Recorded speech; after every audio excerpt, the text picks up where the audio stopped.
Humvees. And so it was just eerie to see. Wow. A police escort and military Humvees just for that. Yeah, well, and the thing is the police escort, the building they were pulling out of, I was driving down the road and coming up on, and an officer in a pickup. It was a first time I've ever seen a police pickup. I mean, we have police Suburbans or what have you, but this was actually a police pickup, and it pulled out in front of me. I had to come to a dead stop. It pulled out in front of me and then put its lights on. So then I went around, and then the military flatbed with the DHS vehicle pulled out, and then the military Humvees behind that. And so, yeah. Wow. Are you ready to get out of Michigan? Either that or head a lot further north in Michigan. Canada, eh? Yeah, I can tell you this, though. Between the economy and everything that's going on with the government nowadays, Texas is actually sounding better and better. Yeah, I know the feeling. Texas or Oklahoma or something like that. Yeah, it is sounding better and better every day. Now, Rick, I was gonna head into the gun debate. Did you want to stick with me? Sure. I mean, if you don't mind. I don't mind at all. Why would I mind? Okay. Anyways, like I said, we're going to talk about the gun legislation. For many of you, I'm sure you know, Senator Rand Paul has been talking and threatening that he was going to filibuster the gun legislation, not even to get a vote out of it. And apparently he didn't get enough votes to even filibuster it. And well, here's the story. After all the threats of the GOP filibuster, the Senate has vowed to move forward with a debate on the gun safety bill with a final vote of 68 to 31. They only needed 60 votes, CBS reported. 16 Republicans joined with 52 Democrats to make this happen, while 29 Republicans and 2 Democrats, Senator Mark Brach, or the senator from Alaska, and a senator from Arkansas, voted against the motion. The Washington Post reports the legislation contains largely Democratic proposals to expand background checks, provide more federal money for school safety programs, and make gun trafficking a federal crime. It would also let gun dealers sell firearms across state lines as well. Many expect the debate to span weeks. The bill will need 60 votes to end the debate, including amendments to it. And one of those amendments might be the Feinstein bill. Who knows? Ugh.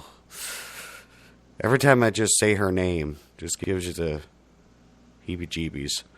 Yeah, she's a peach. Yeah, ugh. No, she's a rotten peach. But now, yeah, they still need the 60 votes. Now, the Obama administration, of course, supports the bill. Vice President Biden pointed to a public opinion poll showing Americans being ahead of Congress in that they want stronger background checks for gun buyers. That's according to the WhiteHouse.gov and CNN. But that's not to say there wasn't any debate earlier today. Now, CNN reports the National Rifle Association also spoke out against the legislation, suggesting it would direct its campaign funding against lawmakers who support it. This action comes 4 months after 26 children and adults died at Sandy Hook Elementary in Newtown, Connecticut. Any official changes will be the first national action on firearm regulation in 2 decades. So there you go, folks. Basically, Rand Paul didn't get enough votes to filibuster it. They needed the 60 votes to proceed with the vote. They got 68. And I'm sure some of you out there are thinking, You know, those 16 Republicans just lost their seat. You know, because 16 Republicans sided with Democrats. Yeah, but I don't know if I necessarily see them, losing their seats, to be honest with you. I mean, I wish they would, but nowadays I just, I don't know. I mean, I'm really shocked at some of the things that people vote for are okay with nowadays. Right. Well, and now here's the thing. What the primary bill what it has in there is expanded background checks, provide more federal money for school security programs, and to make gun trafficking a federal crime. Okay. Now, let's just go to the first. Well, one of them here. Provide more federal money for school security programs. Honestly, I don't see this as a problem. I don't either. It sounds good. I don't know. But again, this is one of them things that I'd like to see the exact writing in the bill, because that could mean a lot of things. Usually when it comes to Democrats, it just means spend on frivolous things. And, a good start would be to spend a few dollars to take down these gun-free zone signs that just advertise in front of these schools. I know. And I say the same thing about businesses that, put those nice white signs in that say, they ban guns on the premises. I mean, honestly, it's like a neon sign saying, come rob me, please rob me. But, the more federal money for school security programs, I agree with you. Yes, I want to actually see the actual text of the bill and stuff. But let's just take it at face value that it's actually going towards security.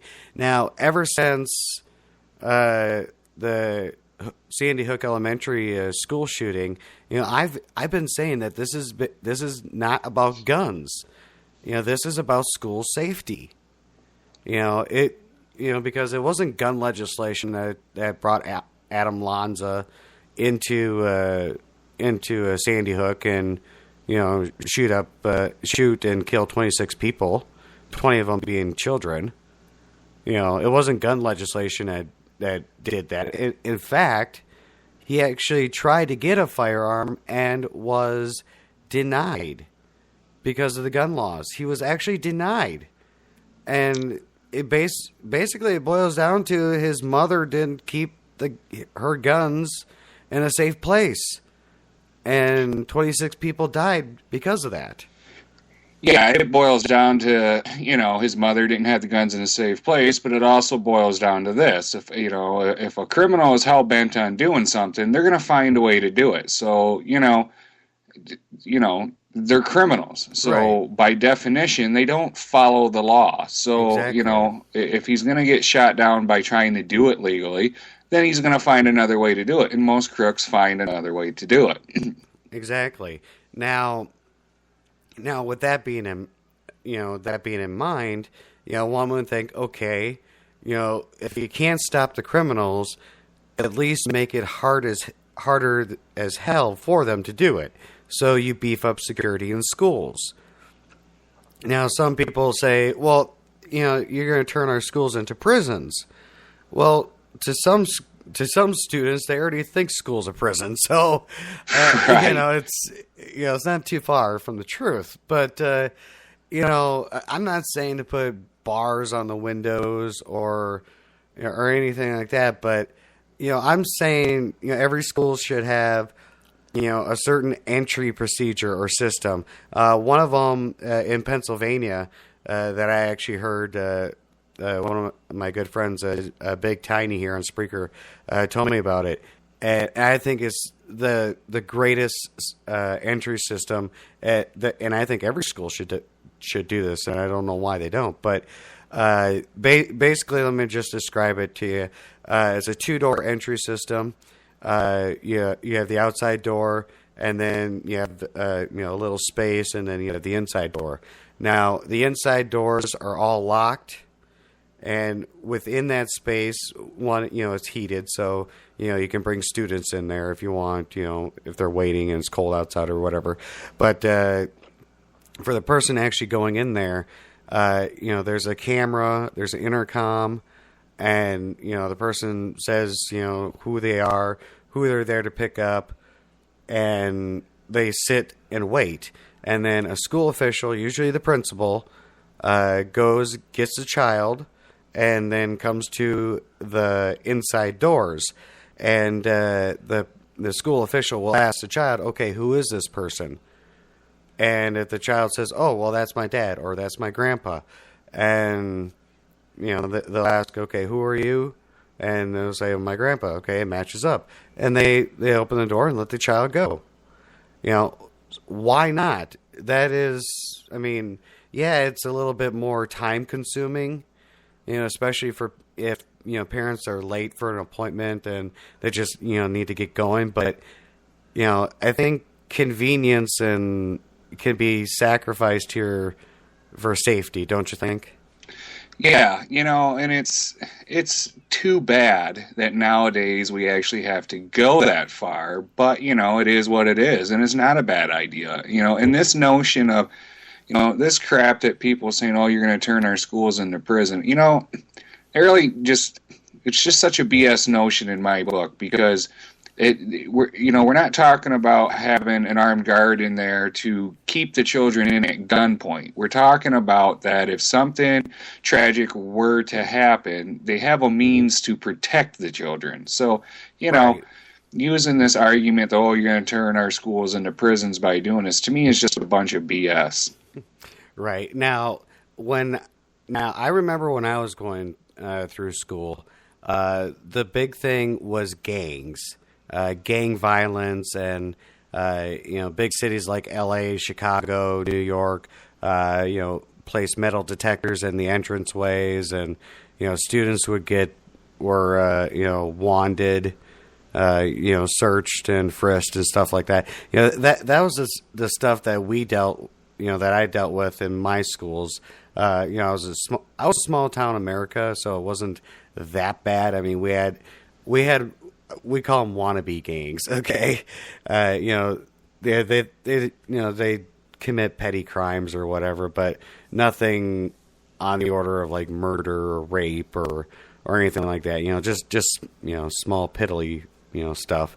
But they had no problem beating up kids. So you had to watch out and with what you wore, especially if it had a specific color or something like that. I don't. It's weird how things in school happen. How was it when you went to school? I know you're a little older than me, not much, but a little older. Pretty much the same. Up until I was 14, I lived in a small farm town. So, Okay. back then, geez, things were a little different. We didn't worry about all this crap. I mean, most people didn't even lock their doors at night. And Right, exactly. when I was 14, then we moved into the city because my parents thought it would be a good thing that, because after growing up in a farm town, our parents thought it would be good for us, us kids to be more diverse and be in a more diverse area. And so we moved to the city, and and then that's was my second year of high school, and so that's when once we moved here, then that's what my high school was, a bunch of gangs and crap like that you had to worry about. But you had the gangs and stuff to worry about, and even then they weren't really what they are now, and you certainly didn't worry about anybody rushing into the school and shooting the place up, really. Right, exactly. Yeah, I think the biggest thing, like crime-wise, I think that happened in our school was bomb threats. Yeah, yeah. And I remember we had one. It was only one, so... And it's all of a sudden the principal came on the intercom and he just started saying code red, code red, code red. And, and I'm in sign language class and I'm looking at everyone and I'm just like, what's code red? And did you start signing code red, code red? No, everyone in the class could hear.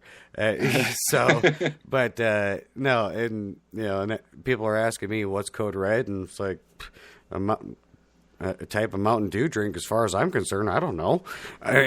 So